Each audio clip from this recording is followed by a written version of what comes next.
In the spring of 1887, widow Clara Whitmore hired the only surveyor in Wyoming, willing to work for meals and a place in her barn. Elias Mercer arrived, wearing a torn coat, carrying a tarnished brass compass, and bearing a conviction for falsifying a land survey. Clara did not trust him. She trusted even less the map claiming the creek that had sustained her ranch for 20 years belonged to her powerful neighbor. Before sunset, Elias drove one iron marker into the earth and told her something that could send him back to prison. The official boundary had been deliberately moved. Clara first saw him walking beside an exhausted bay mare on the road from Red Bluff. The afternoon wind pressed his charcoal coat against a lean frame, and mud reached halfway up his boots. He looked less like a professional surveyor than a man recently dismissed by both civilization and his horse. She waited beside the ranch gate, with one hand resting near the revolver in her coat pocket. "Mr. Mercer?" "That depends," he said. "Are you Mrs. Whitmore?" "I am." "Then I still owe you 3 weeks of work." He did not offer his hand. Clara appreciated that. A stranger who understood distance was already more useful than most men who had come offering advice since Thomas died. Her husband had been buried 11 months earlier, beneath the cottonwood overlooking Dry Willow Creek.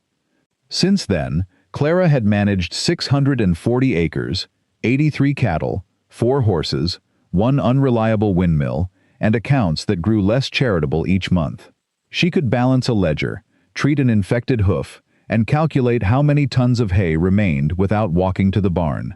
What she could not do was persuade water to flow uphill. 2 weeks earlier, Silas Vane's men had erected a fence across the northern pasture. They carried a newly certified territorial map showing that Dry Willow Creek curved east before reaching Clara's land. According to that map, the creek, and the narrow valley surrounding it, belonged to Vane. According to 20 years of Whitmore tax receipts, it did not. Clara led Elias into the kitchen and placed the disputed map before him. He removed his hat, revealing dark hair in need of cutting, then studied the document without touching it. "You know who certified this?" he asked. "Territorial Land Office." "I know the seal. You also know what people in Red Bluff say about you." His expression did not change. "Most of it is spelled correctly. They say you altered government boundaries for money." "They say I was convicted of it." "That is not the same answer." "No," Elias agreed. "It isn't." Clara pushed a plate of bread and cold beef toward him. "Find out whether this map is lawful. You may sleep in the barn and eat at my table. I'll pay you $12 when the work is finished." 15. 12, and your mare gets grain." He glanced through the window at the weary animal. "You bargain without mercy, Mrs. Whitmore. Mercy doesn't survive bookkeeping." For the first time, something almost resembling amusement touched his eyes. 12, then. They spent the remaining daylight walking north. Elias measured from the porch foundation, checked the angle of the old fence, and compared Clara's tax description with the ridgeline. He spoke little, but he never asked her to carry his tripod or remain behind. When she corrected his estimate of the distance to the creek, he measured again and discovered she was right. Near Thomas's cottonwood, Elias stopped. The brass compass trembled in his palm. He turned east, counted 40 paces, then drove a narrow iron rod into the soil. It struck metal less than a foot below the surface. Together, they dug out an old survey marker bearing the federal stamp of 1869. Elias cleaned it with his sleeve. Its position placed the creek squarely inside Clara's property. "Then the new map is false," she said. "Worse." He looked toward the distant riders watching from Vane's Ridge. "A mistake happens on paper. Someone pulled the original marker, buried it here, and planted another one half a mile west." Clara felt the weight of the revolver in her pocket, though no weapon could make the discovery less dangerous. "Can you prove who did it?"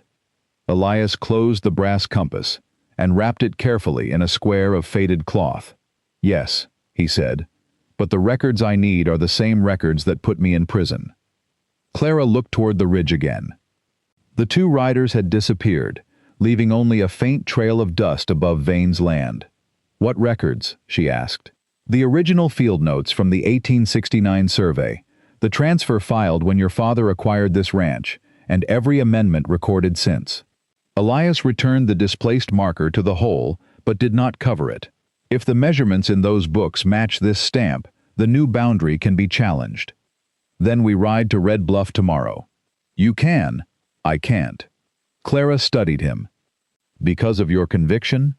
Because my release papers forbid me from entering a government land office without permission. If I cross that threshold, Sheriff Pike can arrest me. You might have mentioned that before accepting my $12. You hadn't paid me yet. It was an irritatingly accurate answer. A hammering sound carried across the pasture. Clara climbed the rise and saw 3 of Silas Vane's men extending the new fence southward. Their foreman, Wade Rusk, sat on a black gelding and watched her approach. He was a broad man with pale eyes and the easy posture of someone accustomed to borrowing another man's authority. "Mrs. Whitmore," he called. "Mr. Vane hoped you'd read the map by now." "I read it. That is why I hired someone who understands maps." Rusk's gaze settled on Elias. Recognition sharpened his smile. "Mercer. I heard prison had taught you to avoid boundary disputes. It taught me to dislike crowded rooms." Rusk dismounted and walked toward the uncovered marker. Elias quietly stepped between him and the hole. "Anything buried on Vane land belongs to Mr. Vane," Rusk said. "Then you should be relieved," Clara replied. "This is Whitmore land." Rusk's smile vanished. "The territorial map says otherwise. My tax records disagree. Paper won't water cattle." Clara understood the threat precisely because he delivered it so calmly. Silas Vane controlled the upstream diversion gate. Until she proved ownership, he could starve her ranch without firing a shot. Rusk mounted and signaled his men away. "Mr. Vane will visit tomorrow. He'd rather settle this neighborly." Mr. Vane has never done anything neighborly without first calculating the interest. Once the riders were gone, Clara knelt beside the marker. A narrow scrape crossed the old federal stamp. "They'll return tonight," she said. "Yes. Then we move it." "No. A judge needs to see it where we found it. A judge cannot examine it if Rusk destroys it." Elias considered this, then opened his survey case. He produced paper, charcoal, a measuring chain, and a small folding rule.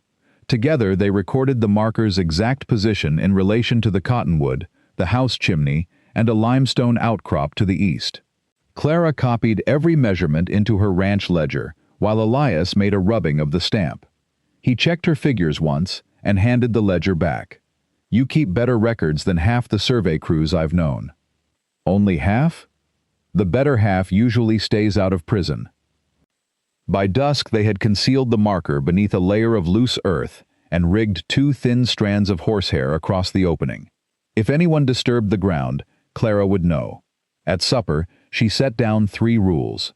You sleep in the barn, you do not enter my room or Thomas's study without permission. You tell me before leaving the property, and you do not make bargains concerning my land. Elias nodded. My turn. You are in no position to make rules. Then call them working conditions. You don't ride onto Vane's land alone. You don't hide letters or debts that affect the claim. And if I tell you to run, you ask questions afterward. I don't run from my own property. That, he said, is what worries me. Before Clara could answer, the dog began barking outside. They reached the cottonwood carrying a lantern and Clara's revolver. The horsehair had been broken. Fresh boot prints surrounded the hole. The original marker was gone. In its place lay Elias's tarnished brass compass, its glass face shattered by a bullet. Elias picked up the compass without speaking. The bullet had passed through the lid, shattered the glass, and bent the needle against its brass pin. He turned it once in his hand, as though confirming that an old friend had died. That was in your coat, Clara said. In the barn. Then someone entered while we were eating. Elias examined the boot prints around the empty hole. 2 men. One dug up the marker. The other went to the barn and found the compass. Why leave it here? To remind me what happened the last time I challenged a powerful man's map. Clara lifted the lantern higher. Did Silas Vane arrange your conviction? I never met Vane before today. That was not my question. Elias slipped the broken compass into his pocket. "We should check your animals." It was a refusal, not an answer, but the urgency in his voice kept Clara from arguing. They found the cattle pressed against the southern fence. The trough was nearly dry, though Clara had filled it before noon. Elias followed the supply ditch uphill until the lantern revealed a fresh cut in its earthen wall. Someone had diverted the remaining water into a shallow ravine where it disappeared uselessly into sand. Clara removed her coat and reached for the shovel tied behind her saddle. "You'll need stones before dirt," Elias said. "Otherwise the pressure will open it again." "I know how to mend a ditch." "I know. I'm fetching stones." He did not take the shovel from her, or explain the work she had performed for half her life. He simply went down into the ravine and returned carrying as much rock as a sensible man would have divided into 2 journeys. They worked until midnight. Clara packed clay around the stones, while Elias reinforced the bank with willow branches. When water finally returned to the trough, the cattle crowded forward with desperate lowing. Elias remained beside the ditch, studying the current. "This ranch has enough natural fall to irrigate the lower pasture," he said. "Thomas never built a holding pond?" "We planned one. Then he became ill." "You still have the plans?" "In his study." He waited. The restraint annoyed her more than a request would have. Thomas's study had remained locked since the funeral. Clara cleaned every other room herself, but dust was permitted to rule there like a minor, melancholy king. "I'll find them tomorrow," she said. Silas Vane arrived shortly after breakfast. He came in a polished buggy rather than on horseback, dressed in a dark wool suit entirely unsuited to muddy roads. At 50, Vane possessed silver hair, excellent manners, and the patient smile of a man who believed time worked for him. He placed a folded contract on Clara's table. $7,000, he said. "You may keep the house and 10 acres for as long as you live. My ranch is worth twice that." With water, perhaps. Across the room, Elias stood near the stove repairing his measuring chain. Vane glanced at him, as one might notice an unpleasant stain on good linen. "You have chosen unusual counsel." "I hired a surveyor, not a minister." "Mr. Mercer's professional opinion may carry limited weight in court." "Then why did your men steal the marker he found?" Vane's smile held, but only just. "That is a serious accusation. So is moving a federal boundary." He rose and buttoned his coat. "The bank holds your note, Mrs. Whitmore. Payment is due in 6 weeks. A prolonged dispute could leave you with neither land nor money." After he departed, Clara opened the contract. Vane had already written the date and left a space for her signature. Elias looked at the figures. "He expects you to fail before the court hears the claim. Then we won't begin with the court." She unlocked Thomas's study for the first time in 11 months. Inside, beneath a layer of dust, she found the unfinished plans for the holding pond, and a bundle of old payment receipts bearing Silas Vane's name. One receipt had been signed by the same land clerk whose testimony sent Elias Mercer to prison. The receipt was dated October 3, 1882, 5 years before the boundary dispute and 2 years before Elias's conviction. Received from Thomas Whitmore, $40 for permanent access to the Dry Willow Headgate. Beneath Silas Vane's signature appeared the name of the witness, Harold Baines, Deputy Clerk of the Territorial Land Office. Elias read it twice. "Baines testified that I ordered him to replace 3 original survey plats," he said. "He claimed I paid him $60 for each one." "Did you?" "No." "Then why were you convicted?" "Because the money was found in his desk, wrapped in paper bearing my initials. 3 altered plats carried my signature. And when the court asked whether I had ever instructed Baines to revise a boundary, I had to say yes." Clara waited for the rest. Elias leaned against Thomas's desk, his face turned toward the dusty window. "A spring flood destroyed several markers near Fort Laramie. I authorized corrections based on my field notes. Baines used that order to replace boundaries in 3 other districts. And you could not prove it. My field book disappeared the night before the trial. The same book Elias had mentioned when they uncovered the marker." Clara looked again at Thomas's receipt. If Baines was selling false boundaries 6 years ago, Vane may have been paying him long before your case. Or Baines merely witnessed an honest agreement between neighbors. You don't believe that. Belief is cheap. Proof is what keeps a widow on her land. Clara opened Thomas's ledger and began comparing dates. Her husband had recorded every payment with maddening brevity, but the figures formed a pattern. $40 had left the ranch account each October from 1882 through 1886. The first 4 payments were marked Headgate. The final one was marked only with the initials SV. The corresponding receipt was missing. Clara placed the ledgers side by side. Thomas paid Vane every year to maintain shared access. After Thomas became ill, the last receipt disappeared. Now Vane claims we never possessed water rights. Elias drew Thomas's unfinished irrigation plan closer, and he wants the lower pasture. Why? This proposed pond sits here. Elias tapped a shallow basin south of the creek. But if your original boundary is correct, the basin connects to a natural channel extending beneath Vane's eastern range. With a proper dam, it could store enough spring runoff to water both ranches through August. Vane doesn't want the ranch. He wants the reservoir site. Now you're thinking like a thief. I'll try not to enjoy it. They spent the afternoon examining Thomas's papers. Clara organized names, payments, and dates, while Elias reconstructed the original survey from tax descriptions. Her gift was not merely keeping figures. She noticed when a number had been placed where it did not belong. At sunset, she found one. The acreage on the new territorial map totaled 608 acres. Vane's claimed strip contained 32. Yet the bank's recent valuation still listed Clara's ranch at the original 640. The bank inspected the property after this map was certified, Clara said. If the boundary had legally changed, the valuation should have changed with it. Elias looked at her with open respect. You just found our first independent witness. The next morning, Clara prepared to ride into Red Bluff.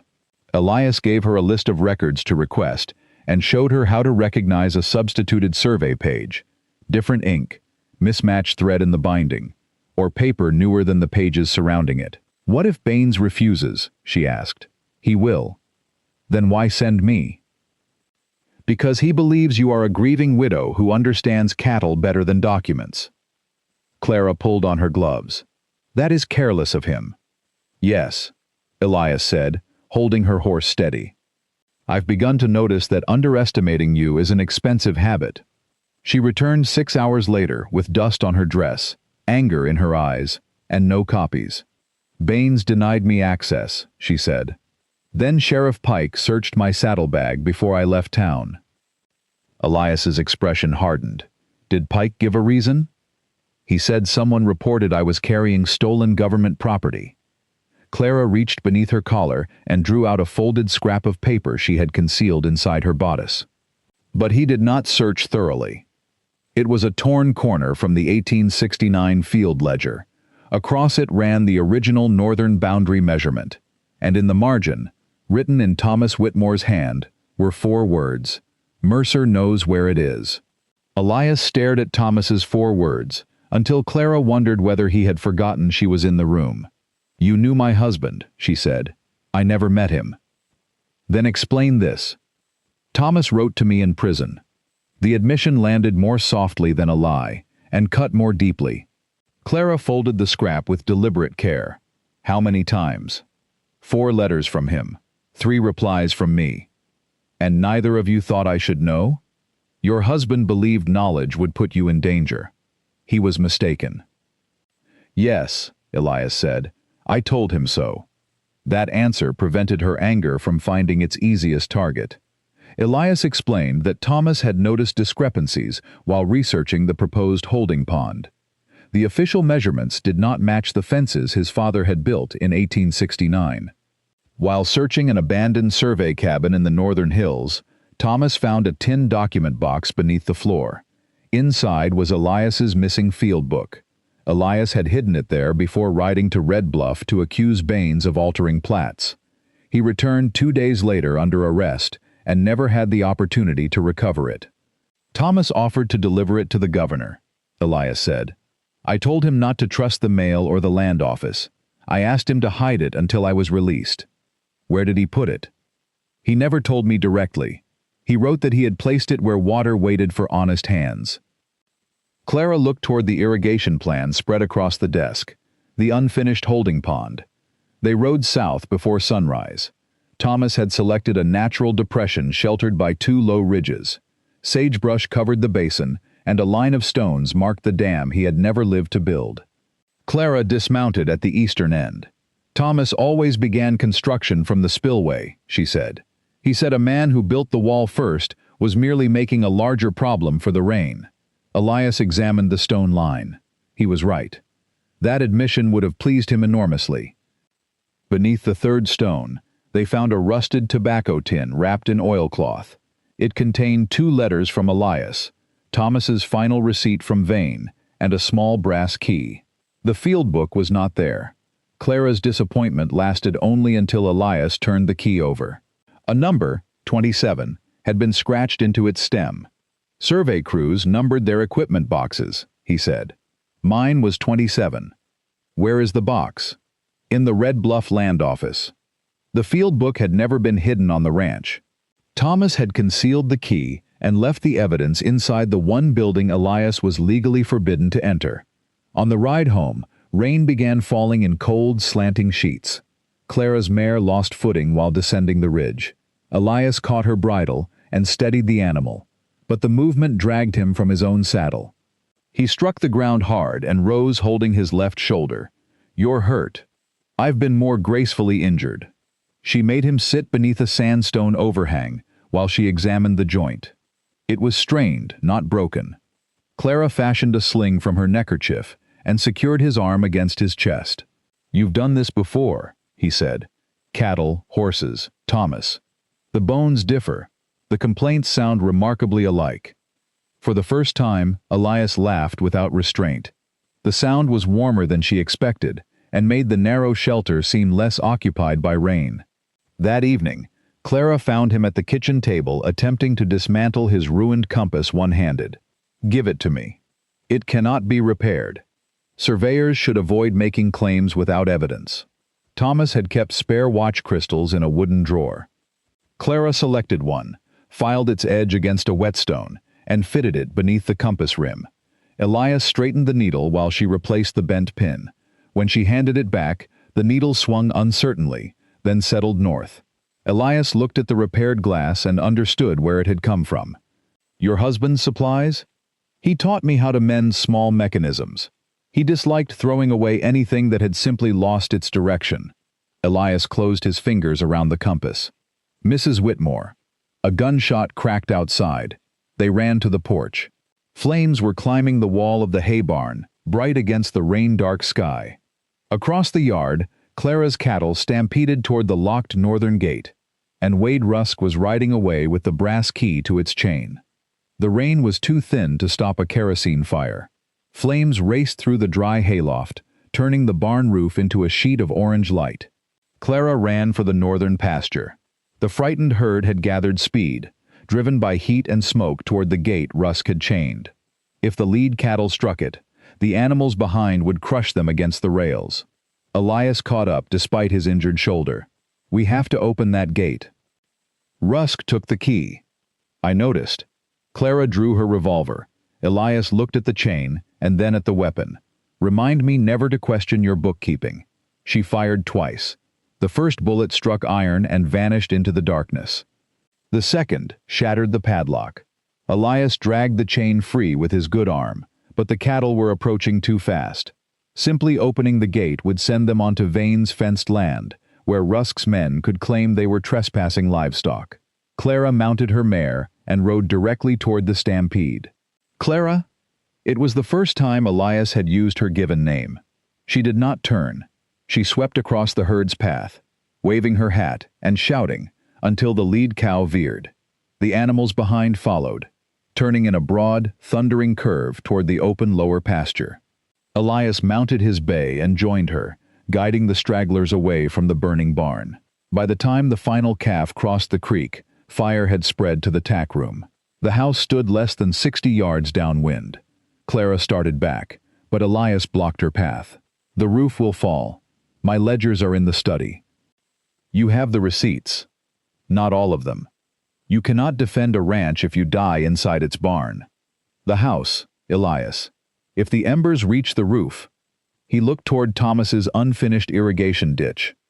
Rainwater was already collecting in the upper channel, but the bank prevented it from reaching the yard. "We cut the ditch. It will flood the garden. Gardens grow again." Clara understood immediately. They rode to the narrow earthen wall separating the channel from the house yard. Elias could barely raise the shovel with his injured shoulder, so Clara took it from him. "You direct," she said. "I'll dig." He showed her where to cut. She drove the blade into the soaked earth, while Elias widened the breach with a fence post. Water broke through in a muddy surge, spreading between the barn and house. They guided it with boards, feed troughs, and whatever else could be dragged into place. When the barn roof collapsed, burning shingles fell into the flooded yard and died with angry hisses. The tack room and half the winter hay were lost. The house, cattle, horses, and Clara's records survived. Near dawn, neighbors arrived from 3 surrounding homesteads. They had seen the flames from miles away. None had seen who started them, but one boy had passed Rusk, riding north shortly before the first gunshot. Clara wrote down his statement before accepting a blanket or coffee. Elias watched her question each witness, recording the time, direction, and distance with the same care she gave her accounts. By sunrise, she had built a stronger case than Sheriff Pike was likely to assemble in a week. She found Elias sitting against the porch, his face pale with pain. His injured shoulder had swollen beneath the sling. "You should have remained under shelter," she said, "and missed you turning 83 cattle with 1 revolver and poor judgment." "It was excellent judgment. The revolver was excellent. The judgment remains under review." Clara sat beside him. Smoke had blackened his face, and a burn marked the back of his hand. She cleaned it with water from the basin. "When you shouted my name," she said, "you sounded frightened." "I was." "Of the cattle?" "No." The plainness of his answer left no safe place for either of them to look. Clara wrapped his hand and tied the cloth more carefully than the injury required. At last Elias removed the repaired compass from his pocket. Its needle still pointed north. "They tried to frighten us away from the evidence," he said. "That means Box 27 is still in the land office." "Then we take it tomorrow night." Elias turned toward her. "Breaking into a government office is a felony." "I'm aware. If I enter that building, Pike will send me back to prison, whether we find the book or not." Clara closed her hand around the brass key Thomas had hidden. "Then you won't enter," she said. "I will." Red Bluff's land office occupied 2 rooms behind the courthouse, close enough to Sheriff Pike's jail that Clara could hear a prisoner coughing through the barred windows. She and Elias waited in the alley until the saloon clock struck 11. Elias had argued against the plan for most of the ride. Clara had listened with admirable patience and changed nothing. "The rear window has an iron latch," he whispered. "Once you enter, go directly to the storage room. Box 27 should be on the western shelf. And if it isn't, leave. What if I hear someone? Leave. What if I find evidence connecting Vane to Baines?" Elias exhaled. "You have always struggled with simple instructions?" "Only inadequate ones." He boosted her to the window with his uninjured arm. Before climbing through, Clara paused. "If I am not back in 15 minutes, ride home." "No. You insisted on rules when you began working for me." "Yes. None required me to abandon you." The darkness hid his expression, but not the meaning in his voice. Clara entered the office. Moonlight fell across rows of ledgers and survey maps. She moved past Baines's desk and unlocked the storage room with Thomas's brass key. Inside, wooden equipment cases were stacked from floor to ceiling. Box 27 stood on the highest shelf. Clara dragged over a chair and lifted the case down. The key turned stiffly in its lock. Inside she found an old surveyor's level, 2 measuring pins, a packet of letters, and a black leather field book bearing Elias Mercer's name. His original measurements were written in faded brown ink. Each page carried dates, weather conditions, witness trees, and numbered markers. Clara located Dry Willow Creek and compared the figures with the torn ledger scrap concealed in her sleeve.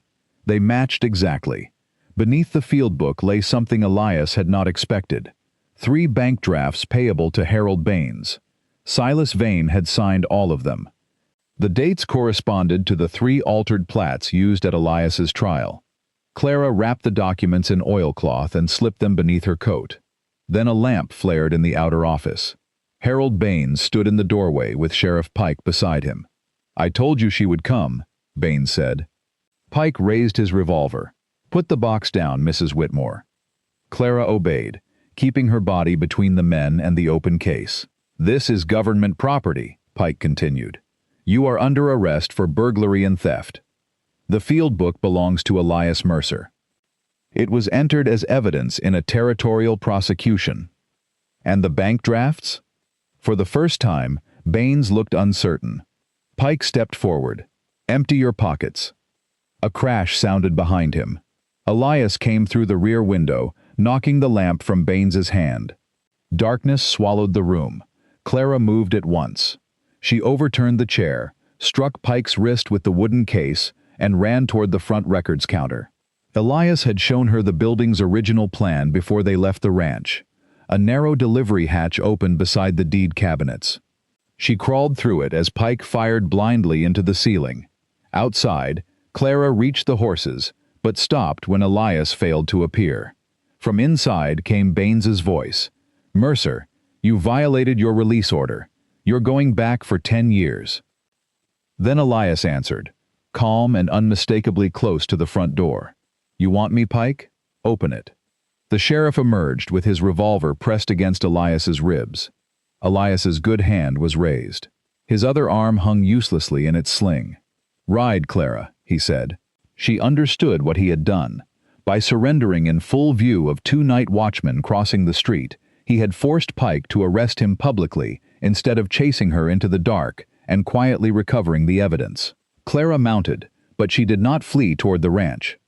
She rode to the Western Union office, awakened the operator, and spent nearly all the money remaining in her coat on 3 telegrams, one to the territorial governor, one to the Federal Survey Office in Cheyenne, and one to Judge Rebecca Hale, who would arrive on the morning train to hear a cattle dispute.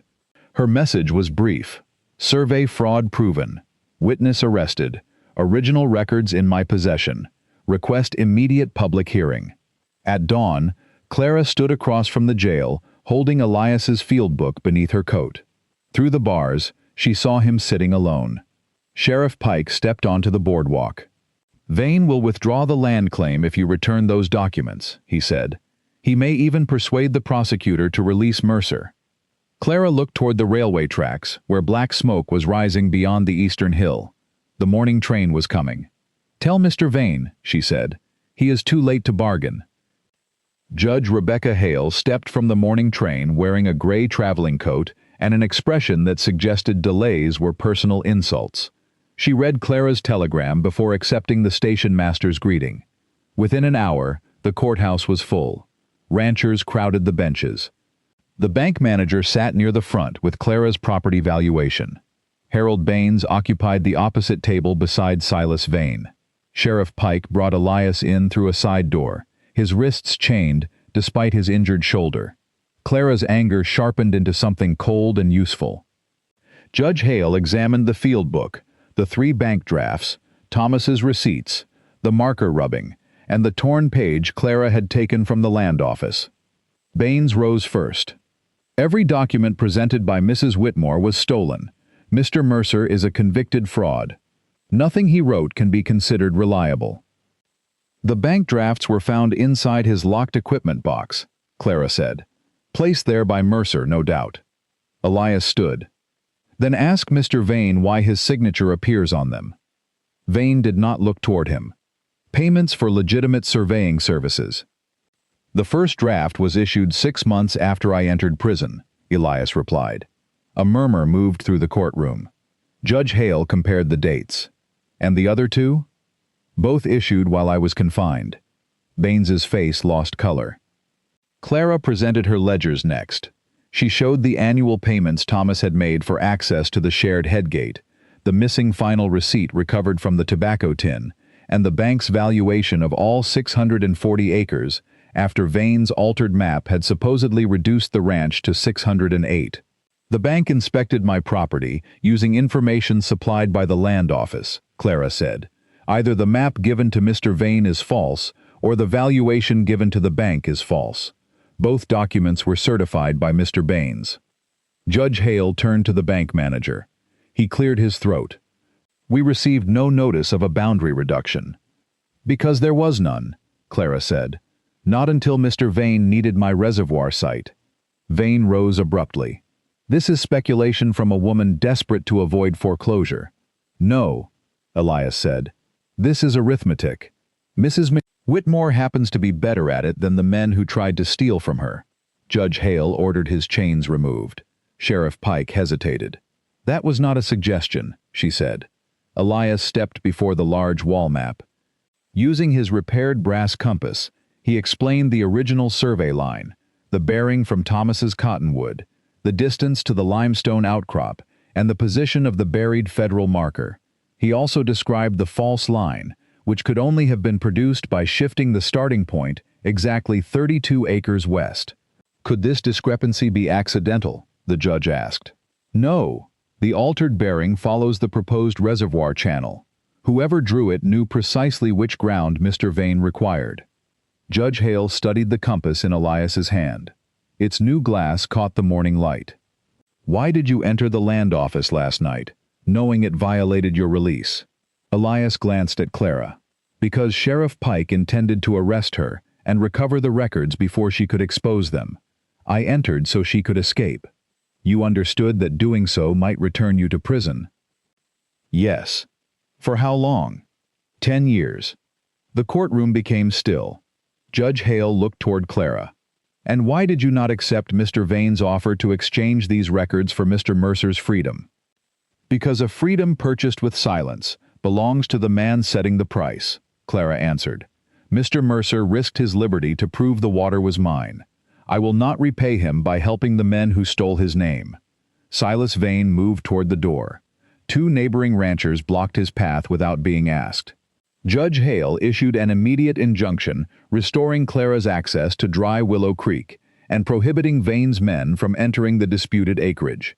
She ordered the land office sealed, Baines detained for falsifying territorial records, and Pike suspended pending investigation into unlawful searches and evidence tampering. Vane was placed under bond for conspiracy and fraud.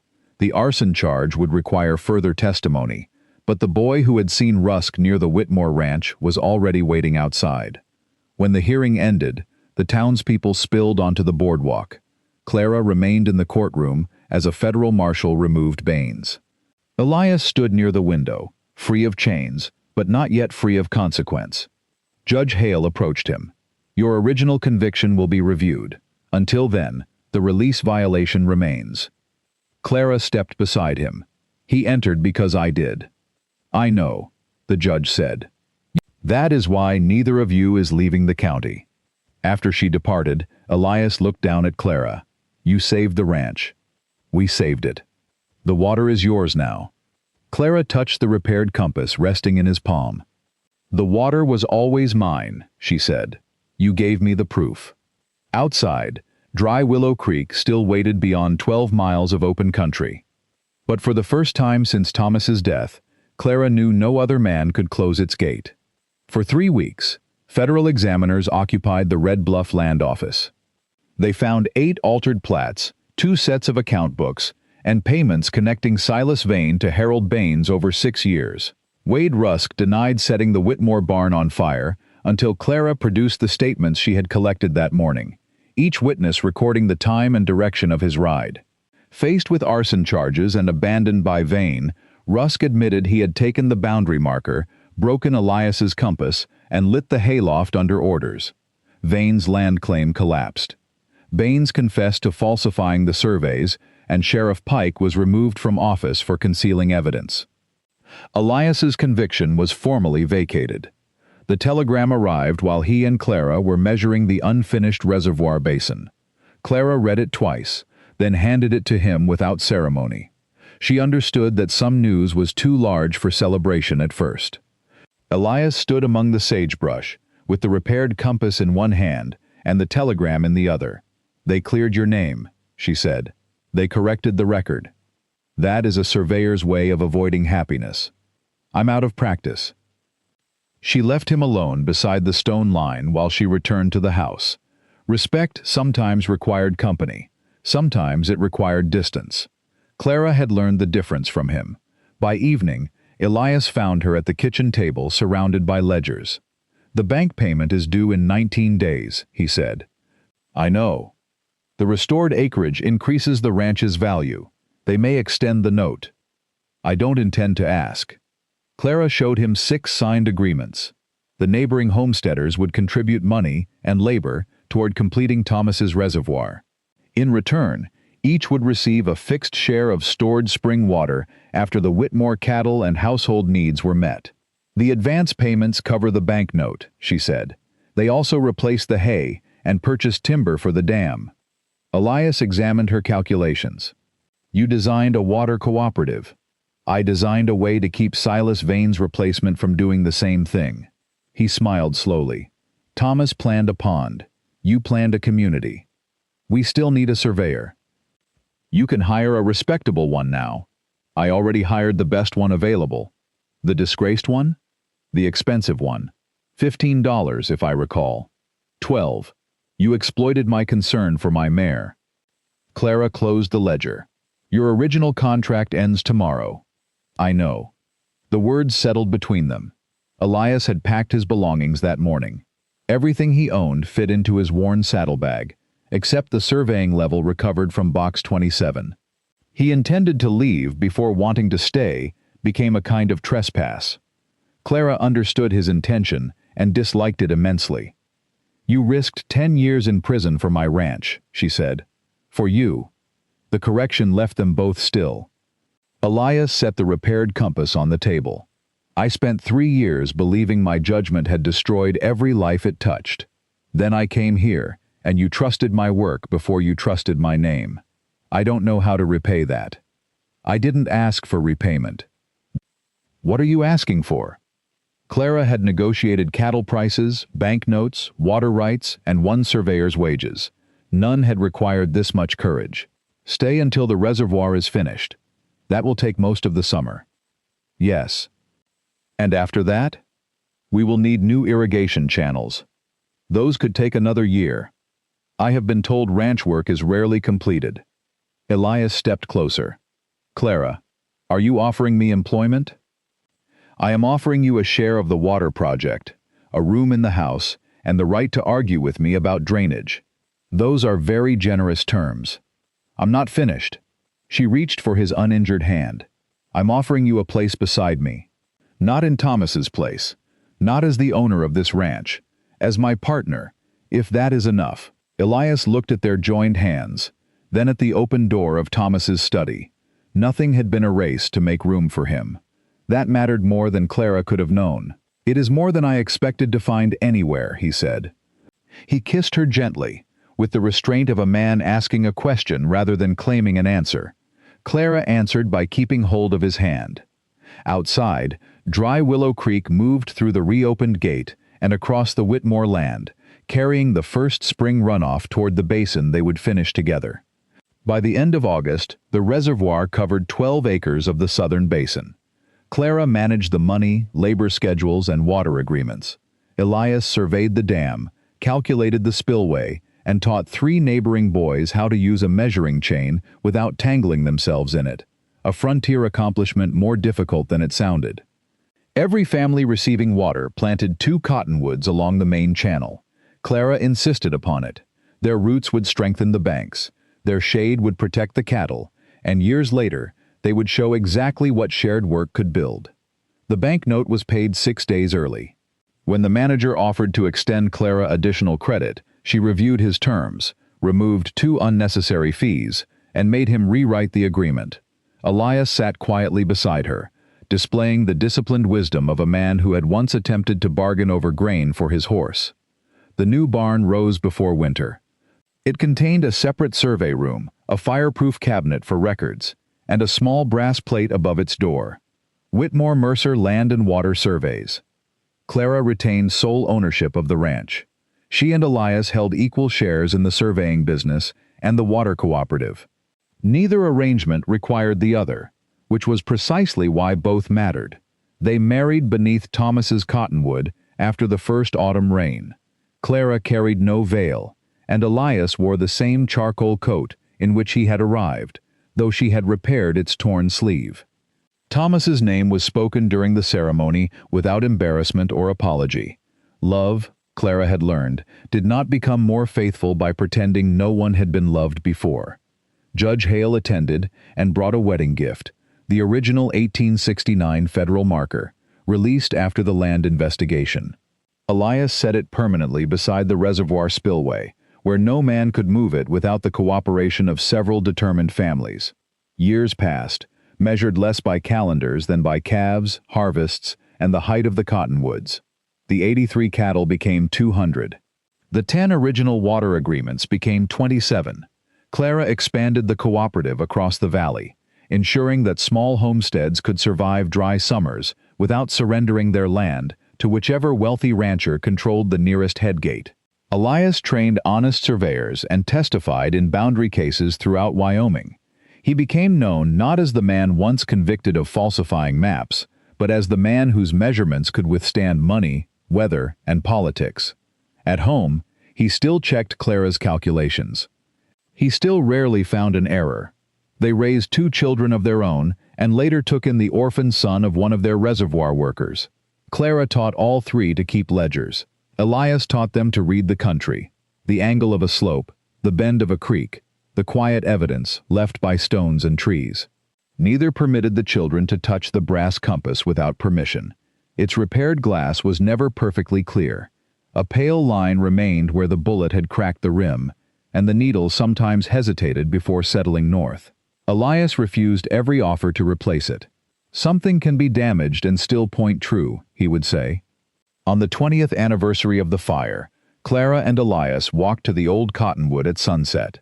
Below them, the reservoir shone gold beneath the Wyoming sky. Water flowed through channels that Thomas had imagined, Clara had organized, and Elias had measured. "You hired me for $12, Elias said, "and grain for your mare. You received excellent value. I received a surveyor with a criminal record and a talent for disobedience. You entered the land office. You entered after me. That was professional supervision." Clara slipped her hand into his. His hair had silvered at the temples, and the old compass rested in his coat pocket. "You were supposed to prove the water was mine," she said. "It was." "No, not in the end." Across the valley, families were gathering beside the shared channels. Children played beneath cottonwoods their parents had planted. Cattle drank from troughs that no single wealthy man could close. Elias understood. The water had belonged to Clara by law, but the future they built from it belonged to everyone willing to protect it together. And the disgraced surveyor who had once believed himself unworthy of any home spent the rest of his life beside the woman who had trusted his work, challenged his silence, and given him a place no false map could ever take away. If you were Clara, would you have trusted Elias after discovering his conviction, or would the risk have been too great? Tell us which moment proved his character to you.